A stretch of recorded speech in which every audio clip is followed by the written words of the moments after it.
नमस्कार सभी को। मैं डॉक्टर राम गोपाल। आज हम बात करने वाले हैं एक बहुत ही महत्वपूर्ण टॉपिक, संधि के बारे में। तो जैसे कि हम जानते हैं, संधि हम बेसिक कक्षाओं से पढ़ते आए हैं। तो संधि एक्चुअली होता है क्या है, जब दो शब्द मिल करके एक नए शब्द का निर्माण करते हैं, इस प्रक्रिया को कहते हैं संधि। अगर परिभाषा रूप में देखें तो संधि शब्द का अर्थ मेल है, यानी दो शब्दों का मिलना। जब दो निकटवर्ती या समीपवर्ती वर्णों के मेल से जो विकार उत्पन्न होता है, जो नया शब्द उत्पन्न होता है, तो वो जो क्रिया है वो विकार ही क्या कहलाता है, संधि कहलाता है। तो ये तो होगी परिभाषा। अब संधि के जो भेद हैं उसको हम देख सकते हैं। एक तो है हमारा स्वर संधि, एक व्यंजन संधि, और तीसरा है विसर्ग संधि। आगे डिटेल में हम इसको एक एक करके पढ़ेंगे। पहले स्वर संधि को डिटेल में पढ़ेंगे, जो कि इसी में ज़्यादातर प्रश्न बन जाते हैं हमारे स्वर संधि से ही। फिर व्यंजन संधि से भी देखेंगे हम, और लास्ट में विसर्ग संधि को। बहुत ही आसान है पहचानना, क्योंकि विसर्ग जैसा कि नाम है उसी के अनुसार हम बहुत आसानी से पहचान भी लेते हैं इन चीज़ों को। तो सबसे पहले हम बात करेंगे स्वर संधि की। तो स्वर संधि के जो भेद हम पहले देखेंगे, स्वर संधि के भी भेद हैं। तो स्वर संधि पहले होती क्यों है?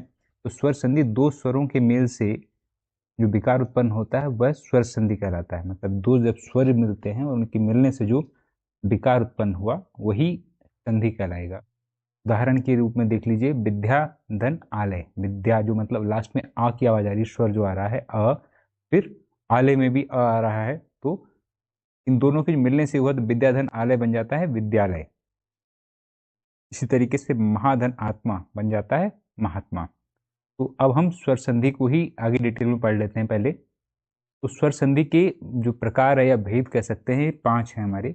सबसे पहले हम पढ़ते हैं दीर्घ संधि, फिर गुण संधि, वृद्धि संधि, यण संधि और अयाद संधि। इसको एक एक करके अब हम पढ़ेंगे। तो सबसे पहले हम बात करेंगे दीर्घ संधि के बारे में। दीर्घ संधि में होता क्या है, इसमें जब एक ही स्वर के दो रूप, जैसे हम छोटा आ लें और जो उसका ह्रस्व रूप है और इसका दीर्घ रूप है बड़ा आ जिसे हम कहते हैं, तो जब दोनों मिल जाएं और मिल करके फिर दीर्घ वाला ही बन जाता है, अ और आ मिलें तो लास्ट में जो बन जाता है वो आ ही बन जाता है। तो इसके बाद इसी को कहा जाता है दीर्घ संधि कहा जाता है। उदाहरण रूप में देखें, जैसे अ और आ मिल जाएं तो आ बन जाता है, ठीक है। ऐसे ही ई और ई मिल जाए तो ई बन जाती है। ऐसे ही ऊ के साथ भी होता है। छोटा ऊ और छोटा ऊ दो बार मिलें तो जो बनेगा संधि में, तो वो हमारा बड़ा ऊ की आवाज हमको देगा। इसी प्रकार से अगर छोटा आ और बड़ा आ मिल जाए तो आ बन जाता है। इसी ई में भी सेम होता है और ऊ में भी सेम होता है, एक छोटा एक बड़ा, लेकिन जो आउटपुट आएगा वो दीर्घ ही आएगा। इसी रूप में देखें, आ के साथ में क्या है, आ के साथ में अगर छोटा वाला भी आ जाए तो आएगा फिर बड़ा वाला भी। जो हमारा दीर्घ है वही स्वर हमको प्राप्त होगा। ऐसे ही बड़े के साथ में छोटे में और बड़ा ऊ के साथ में छोटा ऊ। तो इस प्रकार से हमको, जब हम इसको और उदाहरण रूप में देखेंगे एक एक करके, और दोनों अगर बड़े हों तब तो कैपिटल जो हमारा दीर्घ है वो बनना ही है। इस रूप में हम 4 हमारे पास। अब हम एक एक करके देखते चलेंगे कि अब शब्दों को एक एक करके देखेंगे। दोनों छोटे वाले हैं, छोटा अ है तो हमारा आ बन जाता है। जैसे गीत धन अंजलि, देखो गीत जिसमें लास्ट में देखिए अ है, मतलब अ है, छोटा वाला आ, ये वाला स्वर आ रहा है। और अंजलि जो इसका पहला स्वर है, जो पहला अक्षर का है अंजलि, अंजलि है, तो दोनों को मिला के बन जाएगा बड़ा बड़ा आ वाला स्वर आएगा गीतांजलि। गीत धन अंजलि, गीतांजलि। इसी रूप में देखेंगे हम स्व धन अर्थी। इसमें भी केवल अ है और इसमें भी अर्थी में भी केवल अ है, दोनों मिलके अ बन जाएगा स्वा। स्वा में आ का बड़ा वाला लग गया तो स्वार्थी हो गया।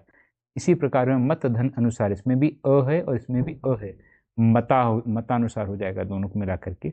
ऐसे परम धन अर्थ, दोनों में अ और अ दोनों में छोटा ही है, ह्रस्व ही है, तो दोनों मिला करके हमारा दीर्घ बन जाता है परमार्थ। ठीक है, परम धन अर्थ परमार्थ। तो इसको अगर हम पहचानते जाएंगे तो आसानी से हम कर लेंगे कि दो छोटे मिलकर के, दोनों ह्रस्व स्वर हैं, वो मिलकर के दीर्घ स्वर का निर्माण कर रहे हैं। तो इस प्रकार से हम इसको आसानी से समझ सकते हैं। अब ऐसे ही एक लास्ट बचा है प्रधन अंगन, तो इसी का मिलकर बन जाता है प्रांगण। अब एक ह्रस्व है एक दीर्घ है, इन दोनों को मिला के भी दीर्घ बनेगा। तो देखिए इसमें आम में मतलब ह्रस्व है और इसमें आशय में ये दीर्घ है, तो दोनों को मिलके भी दीर्घ बनना है, तो आमाशय।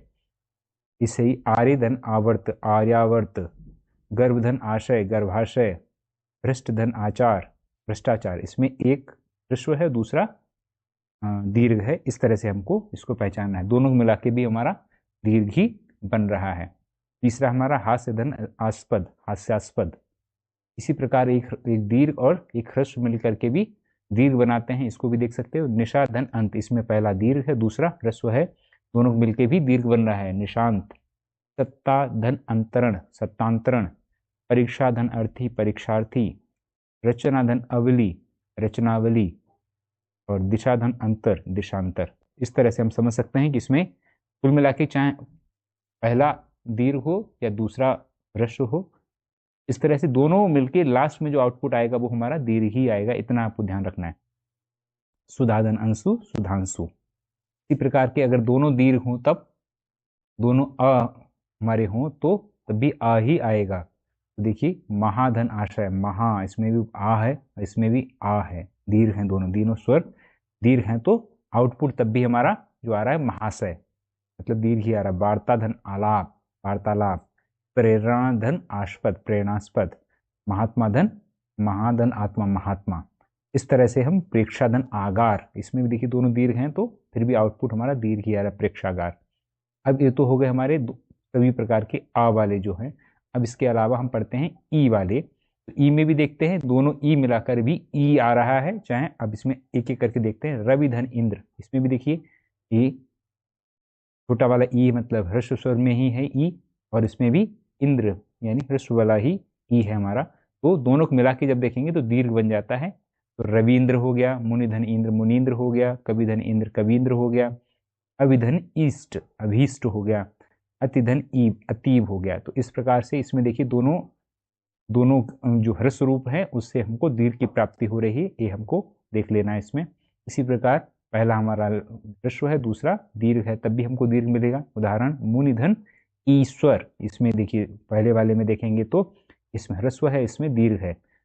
तो मुनि जब बोलते हैं तो पता लग जाता है हम क्या बोल रहे हैं। तो मुनि धन ईश्वर, मुनि में हमने देखा कि छोटा ई लग रहा है, और जो ईश्वर हमें इसमें बड़ा ई है, मतलब ये दीर्घ है और ये ह्रस्व है, दोनों मिला के दीर्घ मिल रहा है हमको।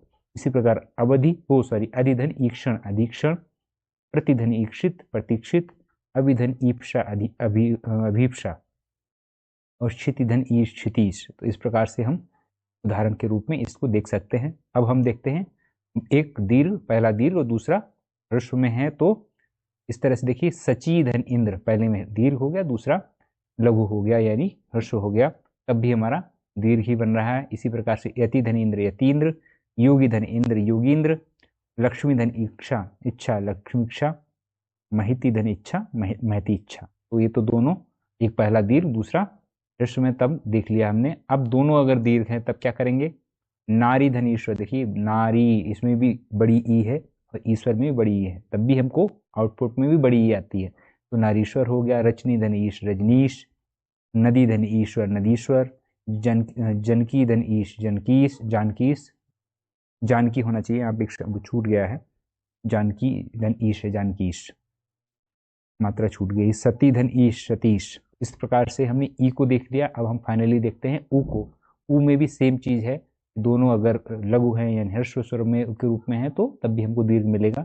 भानु धन उदय, देखिए भानु इसमें भी छोटा ऊ है और उदय में भी छोटा ऊ है, तो भानुदय हो गया।